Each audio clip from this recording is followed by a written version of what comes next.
नमस्कार। स्वागत है आपका मेरे इस educational YouTube channel Hindi with doctor Awasthi में।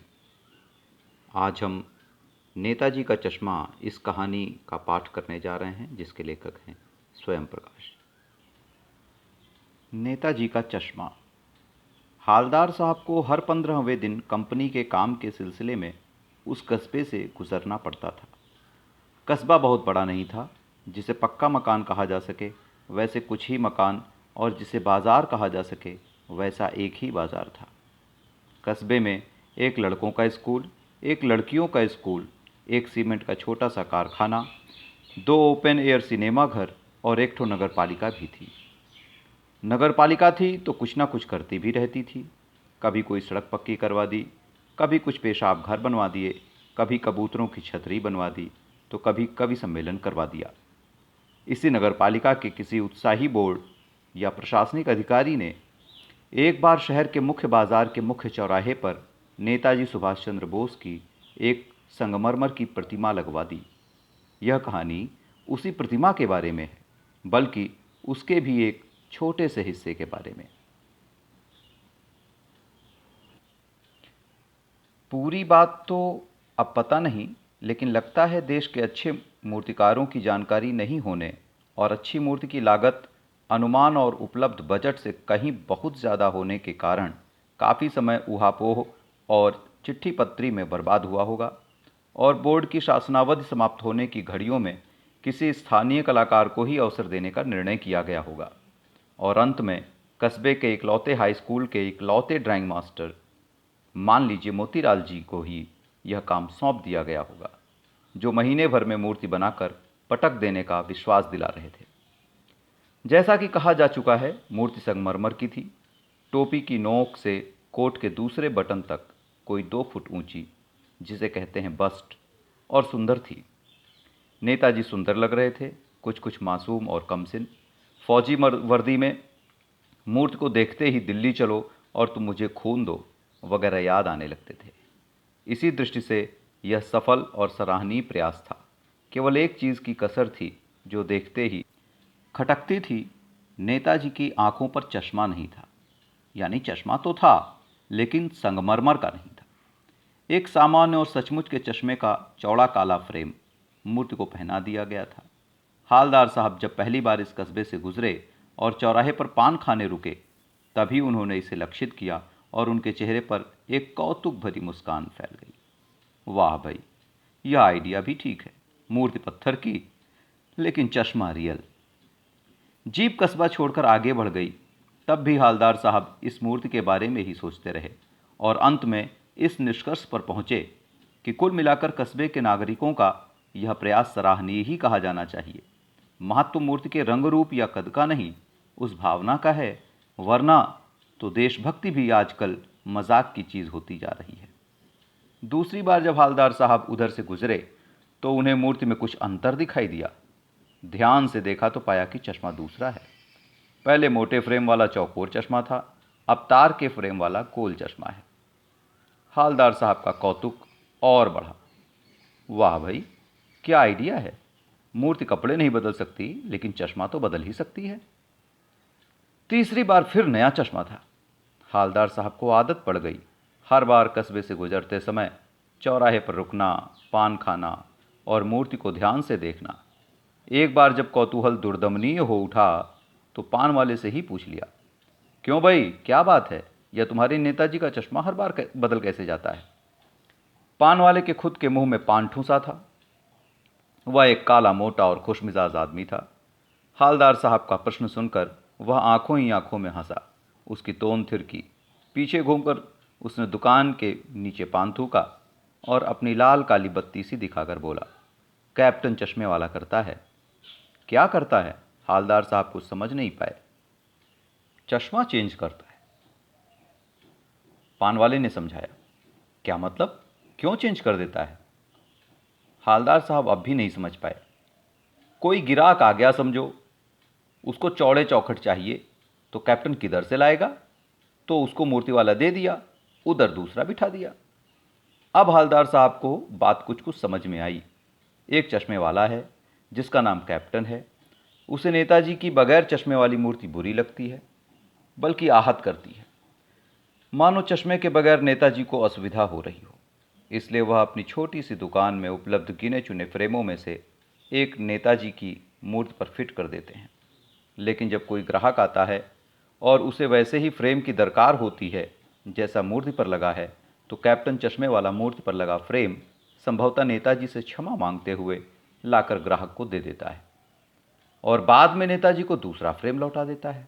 वाह भाई, खूब, क्या आइडिया है। लेकिन भाई, एक बात अभी भी समझ में नहीं आई। हालदार साहब ने पान वाले से फिर पूछा, नेताजी का ओरिजिनल चश्मा कहाँ गया? पान वाला दूसरा पान मुंह में ठूंस चुका था। दोपहर का समय था, दुकान पर भीड़ भाड़ अधिक नहीं थी। वह फिर आंखों ही आंखों में हंसा। उसकी तोन थिरकी, कत्थे की डंडी फेंक, पीछे मुड़कर उसने नीचे पीक थूकी और मुस्कुराता हुआ बोला, मास्टर बनाना भूल गया। पान वाले के लिए यह एक मज़ेदार बात थी, लेकिन हालदार साहब के लिए चकित और द्रवित करने वाली। यानी वह ठीक ही सोच रहे थे। मूर्ति के नीचे लिखा, मूर्तिकार मास्टर मोतीलाल वाकई कस्बे का अध्यापक था।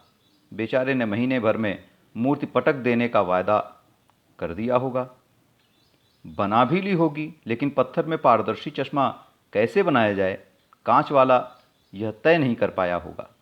या कोशिश की होगी और असफल रहा होगा, या बनाते बनाते कुछ और बारीकी के चक्कर में चश्मा टूट गया होगा, या पत्थर का चश्मा अलग से बनाकर फिट किया होगा और वह निकल गया होगा। ओह!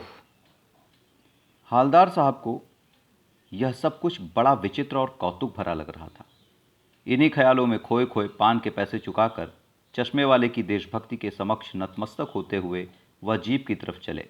फिर रुके, पीछे मुड़े और पान वाले के पास जाकर पूछा, क्या कैप्टन चश्मे वाला नेताजी का साथी है या आज़ाद हिंद फौज का भूतपूर्व सिपाही? पान वाला नया पान खा रहा था। पान पकड़े हाथ को मुंह से 1.5 इंच दूर रोककर उसने हालदार साहब को ध्यान से देखा, फिर अपनी लाल काली बत्ती सी दिखाई और मुस्कुराकर बोला, नहीं साहब, वो लंगड़ा क्या जाएगा फौज में, पागल है पागल। वो देखो, वो आ रहा है, आप उसी से बात कर लो, फोटो वोटो छपवा दो उसका कहीं।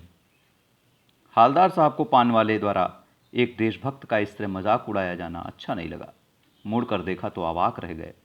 एक बेहद बूढ़ा मरियल सा लंगड़ा आदमी, सिर पर गांधी टोपी और आंखों पर काला चश्मा लगाए, एक हाथ में एक छोटी सी संदूकची और दूसरे हाथ में एक बांस पर टंगे बहुत से चश्मे लिए, और अभी अभी एक गली से निकला था और अब एक बंद दुकान के सहारे अपना बांस टिका रहा था। तो इस बेचारे की दुकान भी नहीं, फेरी लगाता है। हालदार साहब चक्कर में पड़ गए। पूछना चाहते थे, इसे कैप्टन क्यों कहते हैं? क्या यही इसका वास्तविक नाम है? लेकिन पान वाले ने साफ बता दिया था कि अब वह इस बारे में और बात करने को तैयार नहीं। ड्राइवर भी बेचैन हो रहा था, काम भी था। हालदार साहब जीप में बैठकर चले गए। 2 साल तक हालदार साहब अपने काम के सिलसिले में उस कस्बे से गुजरते रहे और नेताजी की मूर्ति में बदलते हुए चश्मों को देखते रहे। कभी गोल चश्मा होता तो कभी चौकोर, कभी लाल, कभी काला, कभी धूप का चश्मा, कभी बड़े कांचों वाला गोगो चश्मा, पर कोई ना कोई चश्मा होता ज़रूर। उस धूल भरी यात्रा में हालदार साहब को कौतुक और प्रफुल्लता के कुछ क्षण देने के लिए। फिर एक बार ऐसा हुआ कि मूर्ति के चेहरे पर कोई भी कैसा भी चश्मा नहीं था। उस दिन पान की दुकान भी बंद थी। चौराहे की अधिकांश दुकानें बंद थीं। अगली बार भी मूर्ति की आंखों पर चश्मा नहीं था। हालदार साहब ने पान खाया और धीरे से पान वाले से पूछा, क्यों भाई, क्या बात है? आज तुम्हारे नेताजी की आंखों पर चश्मा नहीं है? पान वाला उदास हो गया। उसने पीछे मुड़कर मुंह का पान नीचे थूका और सिर झुकाकर अपनी धोती के सिरे से आंखें पोंछता हुआ बोला, साहब, कैप्टन मर गया। और कुछ नहीं पूछ पाए हालदार साहब।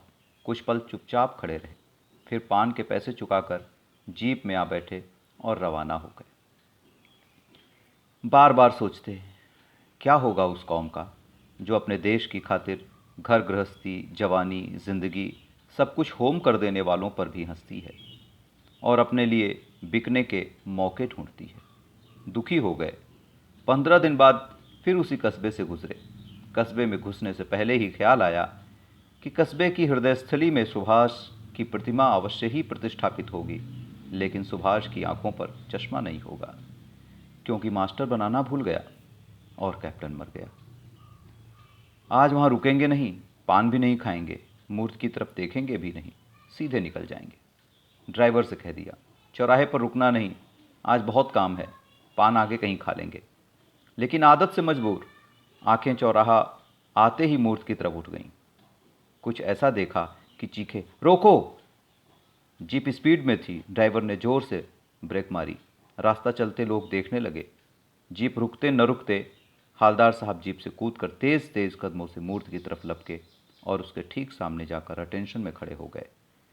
मूर्ति की आंखों पर सरकंडे से बना छोटा सा चश्मा रखा हुआ था, जैसा बच्चे बना लेते हैं। हालदार साहब भावुक हैं। इतनी सी बात पर उनकी आंखें भर आईं। स्वयं प्रकाश। यह कहानी आपने सुनी, साथ साथ हम पढ़ रहे थे। इस कहानी के अतिरिक्त इससे जुड़ी हुई और वीडियोस तथा अन्य कहानियों के लिए भी आप इस चैनल पर आ सकते हैं, दूसरी कहानियों को पढ़ सकते हैं। उनके बारे में दूसरे और वीडियोस में मैं उनका विश्लेषण भी दूंगा। इस प्रकार आप इस चैनल से जुड़े रहिए। जुड़े रहने के लिए मेरे इस चैनल को सब्सक्राइब करिए और अपने प्रश्नों को कमेंट बॉक्स में कमेंट के द्वारा आप रख सकते हैं, जिनका उत्तर भी मैं आपको देता रहूँगा।